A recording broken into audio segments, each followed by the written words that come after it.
बिल्कुल आप खुद बिल्कुल। कह रही हैं कि मैं मनाली नहीं जाती हूँ क्योंकि I find it a concrete jungle, आपको वो नेचुरल चीज उसमें नजर हाँ नहीं बिल्कुल आती। बिल्कुल, वो थोड़ा अभी फील होने लगा है। हिमाचल जैसे राज्य, कश्मीर जैसे राज्य, अगर यहाँ पे हमें डेवलपमेंट करना है तो वहाँ के लिए हमने एक स्पेशल एक गाइडलाइन तैयार की है, हिल हैबिटेट गाइडलाइन। Okay. और वो भी हमने रुड़की आईआईटी के साथ कोलैबोरेशन में तैयार की है। यहाँ पे कुछ एक्सपर्ट्स की जो जरूरत है उसके ऊपर सरकार को ऐसी नीतियाँ लानी पड़ेंगी जिससे मुझे लगता है कि जो न्यू डेवलपमेंट हो वो ऐसा ना हो कि बाद में वो बिल्ट एनवायरनमेंट को और खराब करे और ग्लोबल वार्मिंग के कारण जो कॉन्सिक्वेंसेज हम ऑलरेडी झेल रहे हैं उसमें और ज्यादा मुनाफा हो। आपको पता है अभी हम क्लाइमेट चेंज भी नहीं बोलते, हम बोलते हैं क्लाइमेट इमरजेंसी। अच्छा, climate emergency, now it's new climate change से तो बहुत चेंज भी नहीं है, ये इमरजेंसी इमरजेंसी है। है। मैंने देखा है कि लोगों को अगर नॉलेज नहीं होता है तो बस वो चार वो जस्ट स्टार्ट कर देते हैं डेवलपमेंट, जैसा है first floor, second floor, third floor. मैंने देखा है ये चीज यहाँ पे, लोग ये नहीं देखते और बाद में कैसी ट्रेजेडीज हुई कि पूरी की पूरी, आपने देखा होगा पूरे की पूरा लैंडस्लाइड में सारे बिल्डिंग कैसे गिरे थे। तो उसका कारण था सॉइल इरोजन, जिसको हम बोलते हैं बिल्ट एनवायरनमेंट। तो आप देख सकते हैं गली में हर छोटे छोटे स्ट्रीट्स में एक वॉल के साथ दूसरी वॉल, तीसरी वॉल, बीच में इतनी सी भी जगह नहीं है कि जहां से हवा भी जा सके। कुछ घर तो ऐसे हैं जहाँ सूर्य की रोशनी भी नहीं पहुंच रही है, जबकि हमें ग्रीन बिल्डिंग का कॉन्सेप्ट ही यही है कि आपको सनलाइट मिलनी चाहिए, आपको हवादार घर होने चाहिए ताकि आपको बीमारियां ना लगे। क्योंकि मैंने ये देखा है कि हमारे हिमाचल की जो अभी पर्यावरण की नीतियां मैंने देखी हैं वो सिर्फ पेपर पे अच्छी लगती है कि हमारे यहाँ ये नेशनल बिल्डिंग कोड है, एनर्जी कंजर्वेशन बिल्डिंग कोड है, कोड और नीतियों की बहुत बात मैंने देखी है। पर अगर मैं भी आम आदमी से पूछ लूं तो आम आदमी को यहाँ पता ही नहीं है। बिल्कुल नहीं। द न्यूज रडार में आप सभी का स्वागत है, मैं हूं मुनीश सूद। आज हम आपकी मुलाकात मंडी की एक ऐसी बेटी से करवा रहे हैं जिन्होंने मंडी से मुंबई तक का सफर में वो मुकाम हासिल किया है कि आज इनका नाम देश में ही नहीं विदेश में भी बड़े सम्मान के साथ लिया जाता है। इन्होंने बड़ी ख्याति अर्जित की है। इनका जो फील्ड है, इनकी जो सब्जेक्ट है वो क्लाइमेट चेंज, पर्यावरण संरक्षण, सस्टेनेबिलिटी, ग्रीन बिल्डिंग कंसेप्ट, कुछ इस तरह की है, कुछ टेक्निकल सब्जेक्ट है इनका। और मैं चाहता हूं आज जो हमने इनसे न्यूज रडार के दर्शकों से इनकी मुलाकात इसलिए करवा रहे हैं क्योंकि हम अपने दर्शकों को बताना चाहते हैं कि देखिए एक छोटे से शहर मंडी जैसे एक बहुत छोटे से शहर से निकलकर लोग कहाँ पहुंचे हैं और आज पूरे मंडी का ही नहीं पूरे हिमाचल का नाम रोशन कर रही हैं। और इनका फील्ड इतना जबरदस्त है जिससे इनको आज पूरे देश विदेश में इनको ख्याति प्राप्त हुई है। मैं आपको बता दूं आगे बढ़ने से पहले, इनसे मुलाकात करवाने से पहले कि ये green council India of India उसके मुंबई चैप्टर की अध्यक्ष भी हैं और राष्ट्रीय कार्यकारिणी में ये मेंबर भी हैं उनकी। साथ में इन्होंने बहुत से इनके नेशनल और इंटरनेशनल अवार्ड्स इन्हें प्राप्त हो चुके हैं। और अगर मैं इनकी प्रोफेशनल क्वालिफिकेशन की अपने दर्शकों के साथ बात करना चाहूँ तो मुझे लगता है फिर मैं इंटरव्यू नहीं कर पाऊंगा। बहुत कुछ है इनका, बहुत एक लंबी फिहरिस्त है इनके हर चीज की। तो चलिए मैं सीधे आपकी मुलाकात करवाता हूँ डॉक्टर माला सिंह से। डॉक्टर माला सिंह, स्वागत है आपका द न्यूज रडार में। नमस्कार मुनीश जी। सबसे पहले तो मैं आपकी तहे दिल से प्रशंसा करती हूँ कि आपका ये जो चैनल न्यूज़ रडार, इसके माध्यम से आपने मुझे यहाँ बुलाया और आप अपने दर्शकों के साथ एक मुलाकात करने का मौका दिया। मैं इसके लिए आपका बहुत बहुत धन्यवाद करती हूँ। और क्योंकि मंडी शहर के साथ मेरा खुद भी एक खास जुड़ाव है, मैं यहीं पर पली बड़ी हूँ, यहीं पे पैदा हुई हूँ। तो क्योंकि मेरा ग्रास रूट मतलब मेरा रूट से यहीं से है, तो मेरे लिए मंडी एक बहुत महत्व रखती है। भले ही मैं मुंबई में रहती हूँ बट मंडी की एक मेरे मंडी लिए से पढ़ी आप? मंडी से मंडी पढ़ी कॉलेज तो से ही पढ़ी हैं? बिल्कुल, मैंने ग्रेजुएशन यहीं से की है। फिर उसके बाद मैं रुड़की में भी मैंने अपना मास्टर ऑफ फिलोसफी एंड जो भी मेरी एनवायरमेंटल स्टडीज़ फिर आगे पढ़ते गए फिर शहरों में घूमते रहे, काम करते रहे आगे। वो एक तरह से फिर कार्रवाई जर्नी आगे बढ़ती रही। लेकिन मंडी के साथ ऑफ कोर्स मेरा एक खास जुड़ाव होगा क्योंकि मैं यहीं की हूँ और मुझे बहुत प्राउड फील होता है कि मैं मंडी हिमाचल प्रदेश की। अब देखिए हमारे दर्शकों की उत्सुकता बनी हुई है कि आखिरकार माला सिंह करती क्या है। और मैंने जब आपसे डिस्कशन भी की इंटरव्यू से पहले, वो सब्जेक्ट मेरे लिए भी थोड़ा मुश्किल था। तो माला जी, जैसे हमने आपको दर्शकों को बताया कि आप क्लाइमेट चेंज से जुड़ी हैं, पर्यावरण संरक्षण से जुड़ी हैं, ग्रीन बिल्डिंग कंसेप्ट से जुड़ी हैं और नेट जीरो भी कोई चीज होती है उससे भी आप जुड़ी हैं। ये सब चीजें क्या हैं, आप प्लीज हमारे दर्शकों को बताएं। Thank you Manish ji. सबसे जो इम्पोर्टेंट बात है जो आपने बोला कि मैं इन सारे सब्जेक्ट से जुड़ी हूँ और ये सब्जेक्ट अपने में ही बहुत महत्वपूर्ण है। मेरे लिए नहीं, आपके लिए नहीं, बल्कि सबके लिए और आपके ऑडियंस के लिए भी। बिल्कुल। क्योंकि उसका कारण ये है कि अभी देखिए पूरी धरती की अगर हम बात करें, क्योंकि मेरा जो सब्जेक्ट है वो एक इंसान से नहीं जुड़ा हुआ है या एक संस्था से, ये पूरी धरती के एक कॉज के साथ जुड़ा हुआ है। क्योंकि अभी आपने सुना होगा कि कुछ सालों से बहुत एक प्रचलन हो रहा है, लोग बातें कर रहे हैं पर्यावरण असंतुलन की, लोग बातें कर रहे हैं ग्लोबल वार्मिंग की। बिल्कुल। तो ये बातें जो है अभी ऐसे कोई फैशन बज़वर्ड नहीं है, ये बातें हकीकत हो गई हैं। और हकीकत जब मैं कह रही हूँ ना, तो आपने देखा होगा हिमाचल प्रदेश में ही आज बैठे हैं और इंटरव्यू यहीं कर रहे हैं। अभी आपने कुछ सालों से देखा होगा कि हिमाचल प्रदेश में भी किस तरह की पर्यावरण असंतुलन के कारण जो टेम्परेचर में, जो तापमान में जो चेंजेस आई हैं, आप देख रहे होंगे कि गर्मी में इतनी गर्मी हो जाती है, हीट वेव्स ज्यादा हो रही है छोटे छोटे शहरों में। फिर आप देख रहे होंगे कि कुछ ऐसे लैंडस्लाइड्स और कुछ इस तरह की प्राकृतिक मैं कहूंगी आपदाएं आई हैं हमारे हिमाचल में। लास्ट ईयर बहुत ज्यादा रेन्स थी, इतना नुकसान इस प्रदेश को हुआ। इस साल रेनफॉल्स बहुत कम हुई और अब तो बिल्कुल सूखा पड़ गया है। यही तो एग्जैक्टली मैं कहना चाह रही हूँ। तो आप कैसे इनको चीजों को, आप क्या करती हैं इन चीजों को, कैसे आप संतुलन? हाँ, तो पहले तो बात ये है मैं करती क्या हूँ और उपाय क्या है, वो एक अलग बात है। पहले तो दर्शकों को ये समझना पड़ेगा कि ये सब हालात क्यों हुए। क्योंकि जब हम पर्यावरण असंतुलन की बात कर रहे हैं तो मुझे लगता है, क्या सबको ही लगता है अभी, कि हम सब इंसान जो इस धरती पे रह रहे हैं, पहली बात तो है कि हमारी ही जिम्मेदारी है इसको ठीक करने की भी, और बिगाड़ने की जिम्मेदारी भी हमें लेनी चाहिए। बिल्कुल। क्योंकि हम ह्यूमन बींग्स ने ही वो समस्याएं खड़ी की हैं, और वही समस्याएं जो आज खड़ी हुई हैं, जैसे कि क्लाइमेट चेंज, ग्लोबल वार्मिंग। तो मैं ये बताना चाहूंगी दर्शकों को कि क्लाइमेट चेंज है क्या। पहले क्लाइमेट चेंज जो है वो एक पर्यावरण के अंदर, जिस तरह से इन्होंने अभी बताया मुनीश जी ने, कि बारिश ज्यादा हो रही है, उसका मतलब है कि प्रेसिपिटेशन रेट ज्यादा हो जाता है, कभी कम हो जाता है, कभी सूखा पड़ जाता है। तो ये सारी जो चीजें हो रही है ग्लोबल वार्मिंग के कारण हो रही हैं। और ग्लोबल वार्मिंग क्या है कि धरती पे जब हमारी एक लेयर है, धरती की जो एटमॉस्फेयर की जो एक लेयर है ना, उसके अंदर एक ग्रीन हाउस गैस होती है। तो ग्रीन हाउस गैस जो होती है, जिसको हम बोलते हैं जैसे कि कार्बन डाइऑक्साइड है, CO2 है, फिर नाइट्रोजन ऑक्साइड है, फिर आपकी और बहुत सारी गैसेज हैं। मैं ज्यादा अभी इतना विस्तृत में नहीं बता पाऊंगी, बट कार्बन का बहुत बड़ा और मीथेन गैस का बहुत बड़ा एक इसके अगर मैं इसको कोरिलेट करूं तो बहुत ज्यादा रोल है धरती पे ग्लोबल वार्मिंग के लिए। और अगर ग्लोबल वार्मिंग का फिर जो रीजन क्या है, उसका कारण क्या है, जैसे कि आप देखेंगे कि 1760 मतलब 1760 जो कि हमारा एक प्री इंडस्ट्रियल एरा था, जब इंडस्ट्रियलाइजेशन नहीं हुआ था धरती के ऊपर, तो उस वक्त हमारा वातावरण भी साफ था, ये समस्याएं भी नहीं थी, हमारे एटमॉस्फेयर में कोई हलचल नहीं थी, कोई प्रॉब्लम नहीं थी, ना ही ऐसे कोई मुद्दे थे ग्लोबल वार्मिंग और क्लाइमेट चेंज। लेकिन जैसे ही 1950 ऑनवर्ड्स जब ये इंडस्ट्रियलाइजेशन बढ़ा, मतलब पोस्ट इंडस्ट्रियल जो एरा है, उसके बाद धीरे धीरे जैसे हमारा कंज्यूमरिज्म बढ़ता गया, मैन्युफैक्चरिंग ज्यादा होता गया, प्रोडक्ट ज्यादा बनते गए, और रिसोर्स मतलब जो हमारे प्राकृतिक संसाधन हैं उनका इस्तेमाल ज्यादा होने लगा। क्योंकि हम लोग आज की डेट में अगर हम अपना लाइफस्टाइल भी सोचें तो हम एक चीज से सेटिस्फाई नहीं होते हैं, हमें हर चीज में हमें डिफरेंट प्रोडक्ट्स चाहिए। मतलब एक लाइफस्टाइल ऐसी हो चुकी है कि हमें अपना लाइफस्टाइल को हमें लगता है कि एनहांस करने के लिए हम ज्यादा से ज्यादा प्रोडक्ट्स का इस्तेमाल करते हैं। अब मल्टी प्रोडक्ट्स की बात कर रही हूँ मैं, एक प्रोडक्ट की बात नहीं कर रही। मतलब आप देखें तो कंज्यूमरिज्म जब बढ़ता है, वो हर प्रोडक्ट की मैं बात कर रही हूँ। और हर प्रोडक्ट कहाँ बनता है आपका, वो मैन्युफैक्चरिंग प्लांट में बनता है। मैन्युफैक्चरिंग प्लांट में बनता है तो रॉ मटेरियल कहाँ से आता है, वो धरती से ही आता है ना।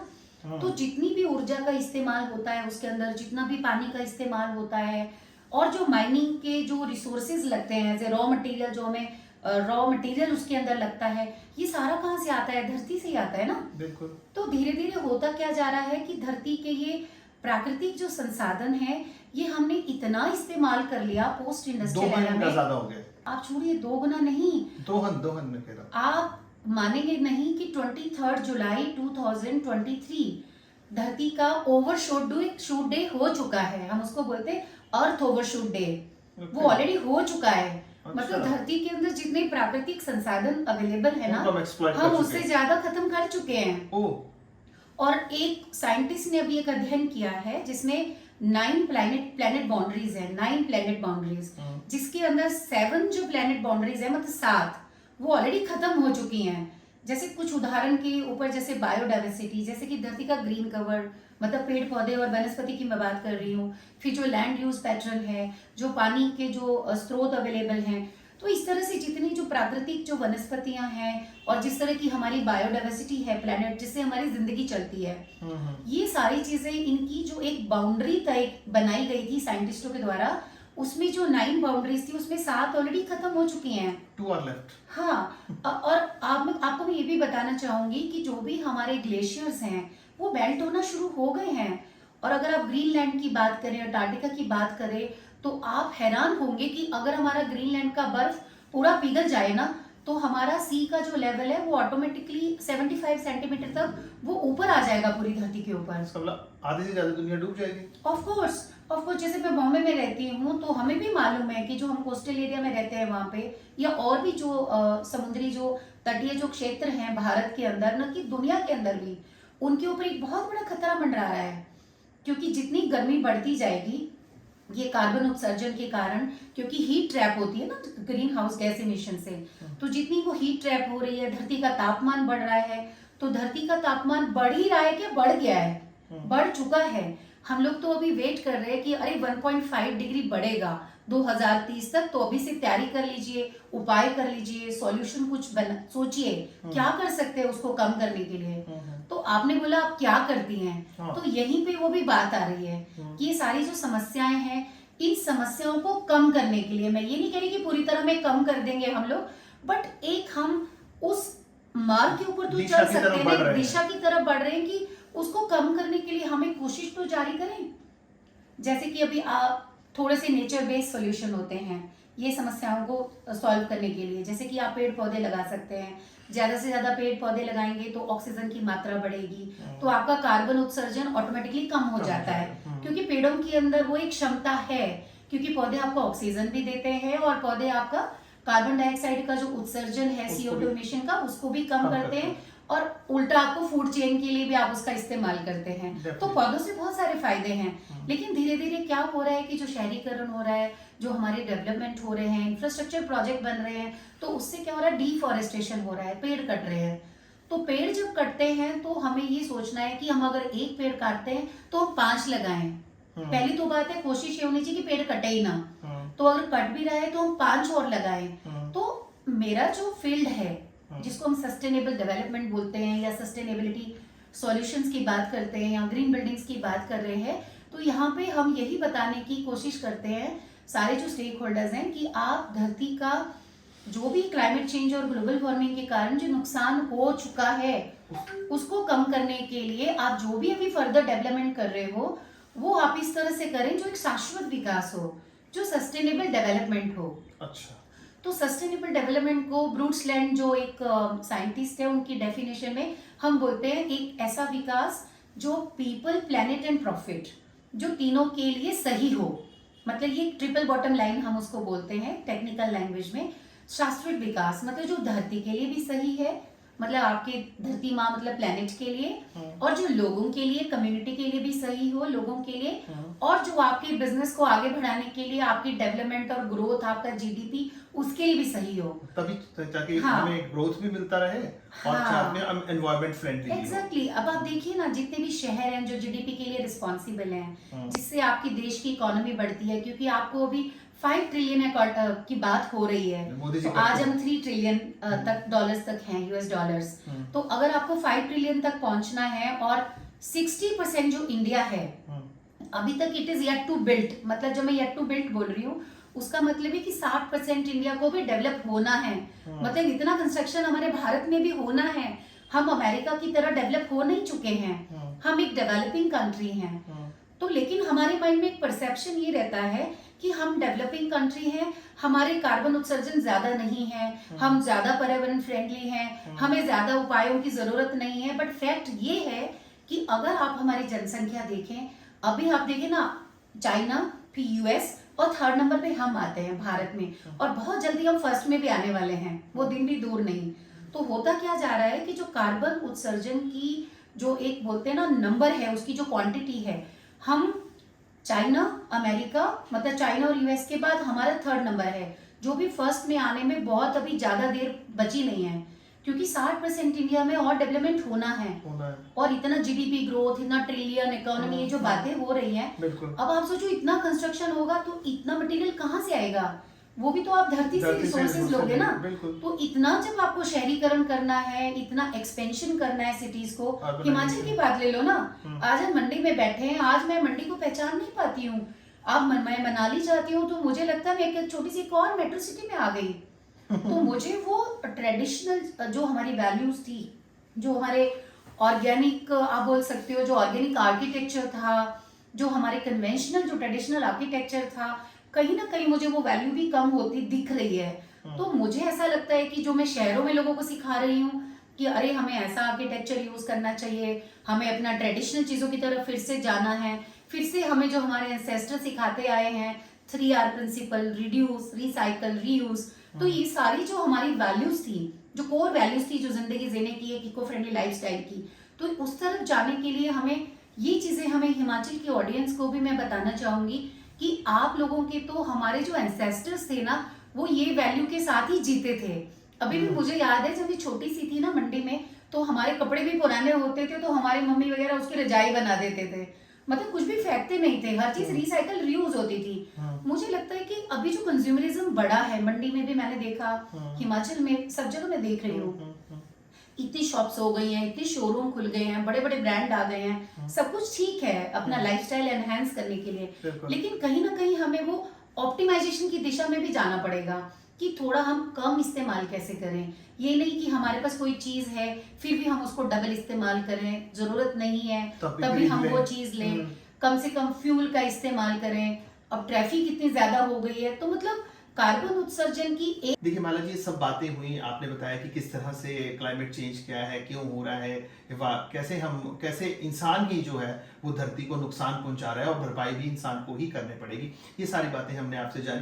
अब मैं जानना चाहता हूं कि एज एन एक्सपर्ट, जैसे आपके कई चीज़ों से आप जुड़ी हुई हैं, आपकी कंपनी भी आप एक फॉर्म करती हैं, अब जैसे आप मुंबई बेस्ड हैं, आपकी कंपनी, और आप किस तरह से इन चीजों के हेल्पफुल कंपनीज को आप क्या सुजेस्ट करती हैं? Why people need you, why doctor Mala Singh is required? हमें तो ये जानना है कि डॉक्टर माला सिंह का अब रोल क्या है इन चीजों में, और आपकी कंपनी ऐसा क्या करती है कि आपको लोग बुलाते हैं और आपसे फिर सजेशंस लेते हैं, और आप कैसे जो है इस तरफ बढ़ रही हैं?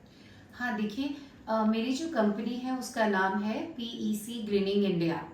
PEC grinning India private limited जो है, ये अभी 14 साल से ज्यादा पुरानी कंपनी है, जो कि ग्रीन बिल्डिंग के क्षेत्र में एक पायनियर कंपनी रही है।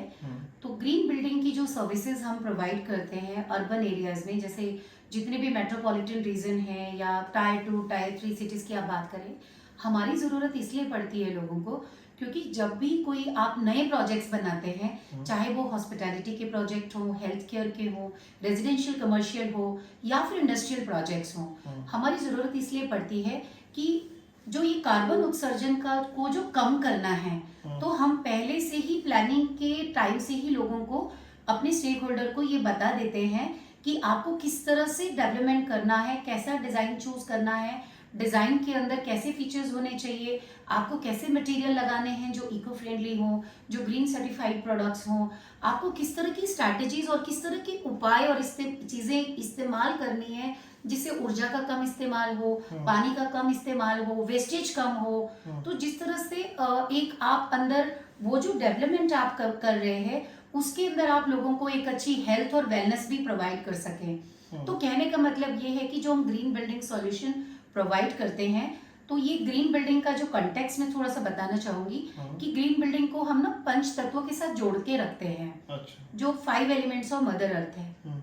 तो 5 एलिमेंट्स ऑफ जो मदर अर्थ है उसका मतलब ये है कि जब मैं ऊर्जा की बात कर रही हूँ तो मैं फायर की बात कर रही हूँ, जब मैं वाटर मतलब पानी जल कंजर्वेशन की बात कर रही हूँ, पानी को बचाने की, तो मैं जल जो एक पंच तत्व का पार्ट है। जब मैं बात कर रही हूँ कि घरों में या आपके ऑफिस में अच्छी हवा, सूर्य की रोशनी, क्योंकि ये ग्रीन बिल्डिंग के एक पार्ट होते हैं, कॉन्सेप्ट के पार्ट होते हैं, तो हम उस वक्त बात कर रहे हैं आपके नभ, आकाश, जो आपके 5 एलिमेंट्स ऑफ मदर अर्थ पंच तत्वों का ही पार्ट है।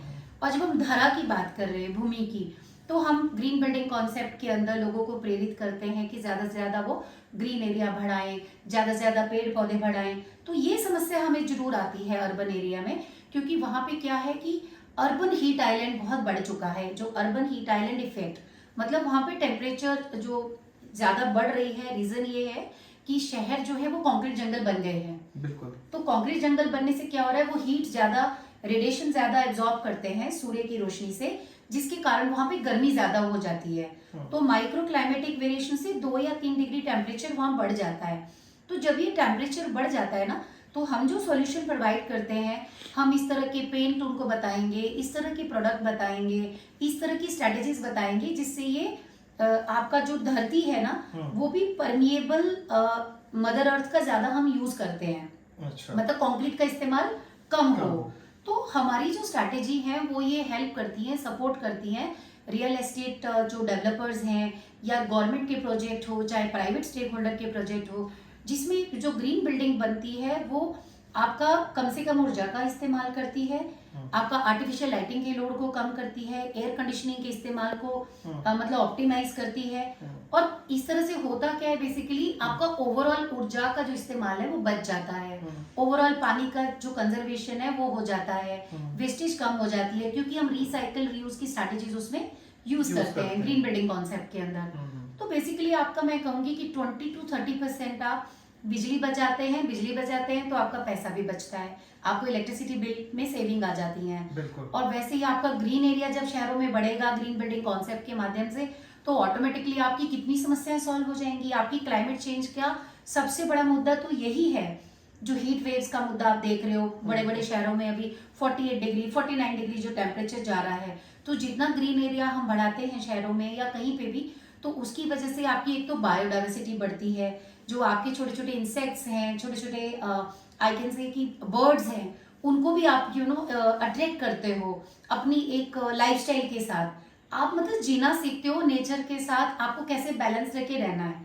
हाँ, माना जी, मैं इसी बात पर आ रहा हूँ ताकि हमारे दर्शक भी इस बात को समझे कि जिस तरह जब हम एक बिल्डिंग तैयार करते हैं, ये मुंबई बड़े शहरों की बात नहीं है, मैं हिमाचल में तरफ आपको लेके आ रहा हूँ। आपके बोलने का मतलब ये है कि जब एक नया कोई प्रोजेक्ट बनता है, अब देखिए ये बात तो पूरे विश्व के लिए है ना, हिमाचल भी छोटा सा शहर है, यहाँ पे भी पॉल्यूशन बड़ी जल्दी फैल रहा है। आप देखिए हवा भी उतना साफ सुथरा नहीं रहा जितना होना चाहिए। तो आपका कहने का मतलब है कि अगर यहाँ कोई बड़ा प्रोजेक्ट बनाया जाता है, चाहे रियल एस्टेट है चाहे कोई और है, तो उसमें जिस तरह हम देखते हैं कि एक आर्किटेक्ट की जरूरत है, उस तरह में हमें एक आपके जैसी महिला या आपके जैसे एक्सपर्ट की भी हमेशा एक वहां पे जरूरत रहनी चाहिए कि जो हमें गाइड करे कि कैसे इसको ग्रीन बिल्डिंग के दायरे में रखना है। डू यू वांट टू से लाइक दिस? इस चीज की जरूरत हिमाचल में आपको लगती है ना? आप खुद कह रही हैं कि मैं मनाली नहीं जाती हूँ क्योंकि I find it a concrete jungle, आपको वो नेचुरल चीज उसमें नजर नहीं आती। बिल्कुल वो थोड़ा अभी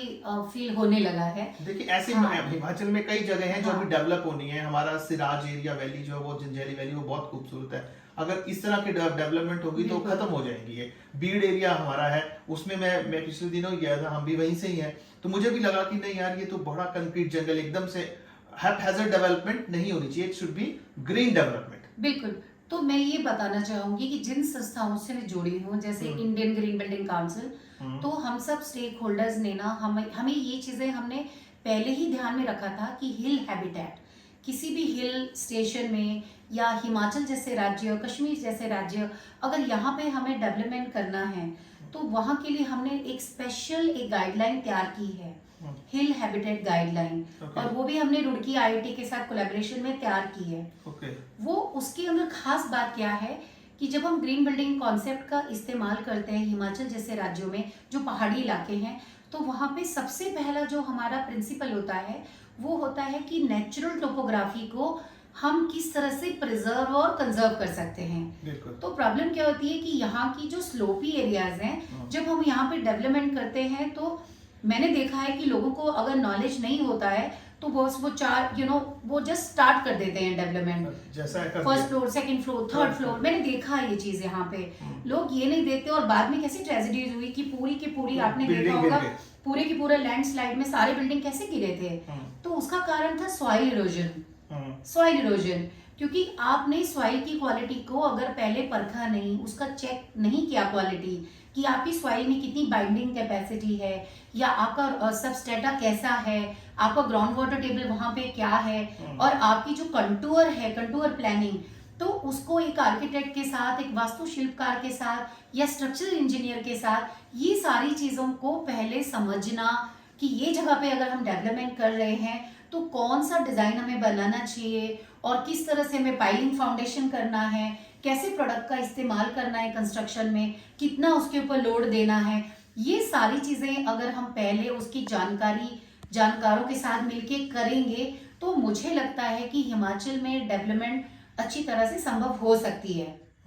पर उसको करने के लिए मुझे लगता है कि सरकार को कुछ अच्छे कठोर कदम उठाने पड़ेंगे, क्योंकि मुझे ऐसा लगता है कि बहुत सारी जो डेवलपमेंट में देखती हूँ, न्यू डेवलपमेंट की बात छोड़िए, आप एक अभी शहर में देख लीजिए, एग्जिस्टिंग जो आपका बिल्ट एनवायरनमेंट, जिसको हम बोलते हैं बिल्ट एनवायरनमेंट, तो आप देख सकते हैं गली में हर छोटे छोटे स्ट्रीट्स में एक वॉल के साथ दूसरी वॉल, तीसरी वॉल, बीच में इतनी सी भी जगह नहीं है कि जहां से हवा भी जा सके।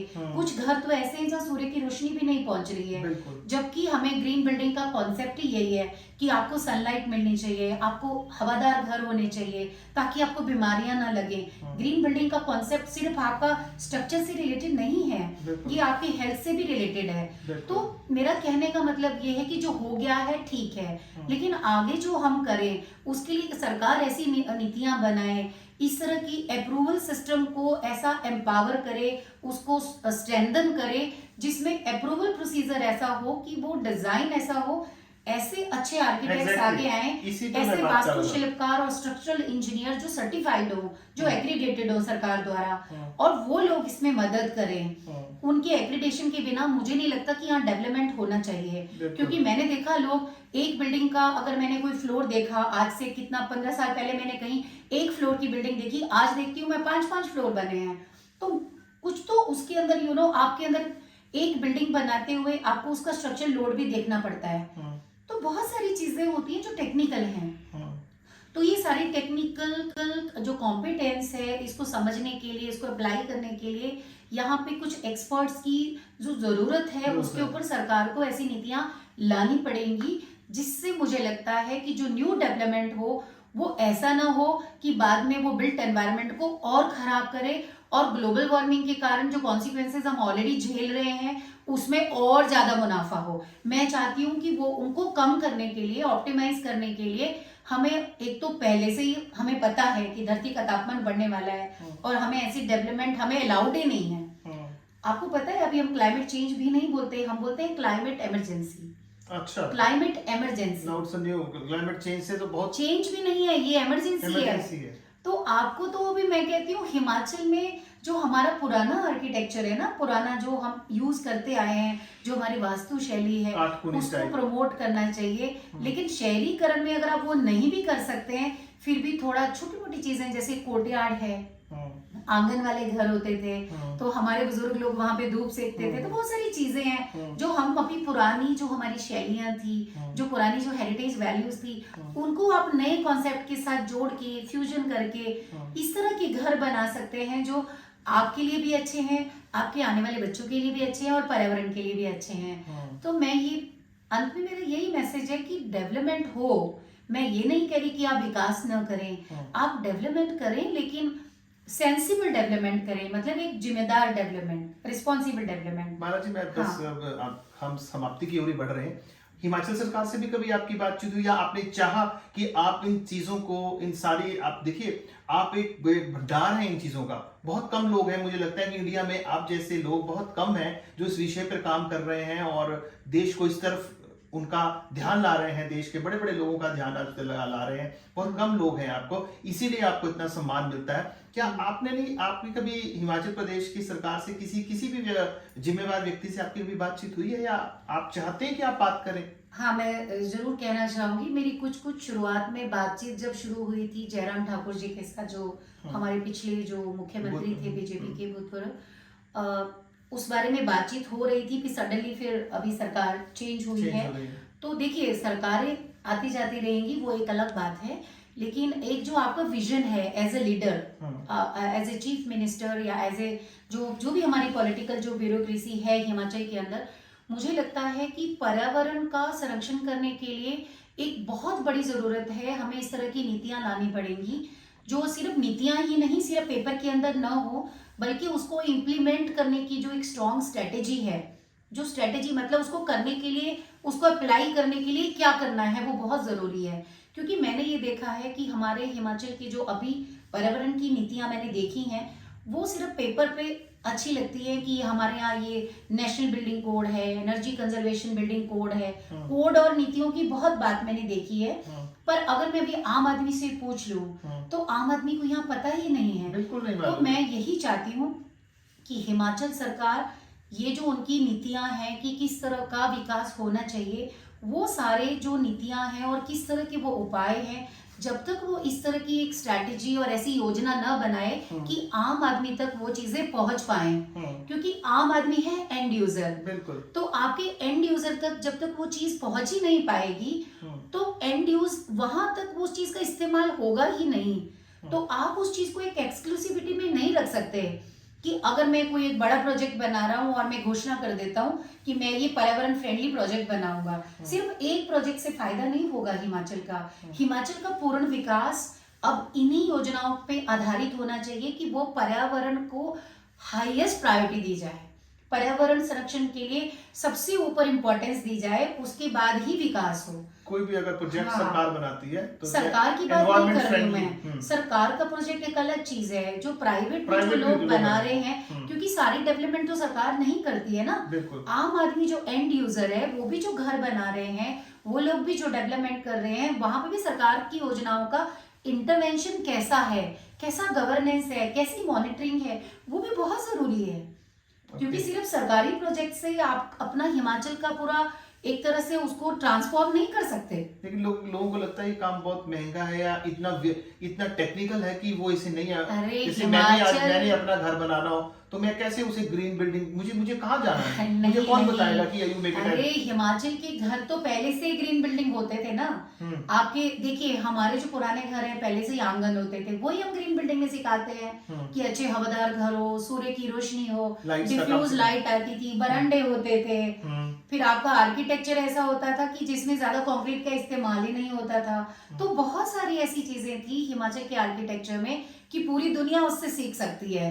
मैं तो ऐसा कह रही हूँ कि अपनी ट्रेडिशनल वैल्यूज को थोड़ा सा हमें उनको फिर से वापस लाना है, उनको वापस लाना है, और नई जो टेक्नोलॉजी है उसके साथ जोड़ के वो नई टेक्नोलॉजी और पुरानी जो हमारी हेरिटेज वैल्यूज हैं, उन दोनों चीजों का समागम, मतलब उनको जोड़ते हुए एक्सपर्ट्स की हेल्प से एक सही एक इस तरह की गाइडलाइन बनाई जाए हिमाचल की जो पॉलिसीज हैं, जो नीतियां हैं, ताकि सारा जो विकास है सिर्फ सरकार के प्रोजेक्ट में नहीं, प्राइवेट प्रोजेक्ट में भी लोग भी इस्तेमाल करें। और लोग जो घर बना रहे हैं, लोग जो ऑफिस बनाते हैं या बिल्डिंग बनाते हैं, वहां पे भी सरकार की इंटरवेंशन जरूरी है। क्योंकि वो अभी तक मैंने देखा वो इंटरवेंशन नहीं होती है, चाहे वो अप्रूवल के माध्यम से हो, चाहे वो आपके नक्शे की बात हो। ये आई थिंक आप मेरा छुपा हुआ मैसेज समझ रहे होंगे। बिल्कुल समझ रहा हूँ। हाँ, बिल्कुल। तो मैं चाहती हूँ कि हर चीज में एक लीगैलिटी आए, हर चीज में एक समझदारी आए, हर चीज में ये एक गाइडलाइन के माध्यम से सारा विकास हो।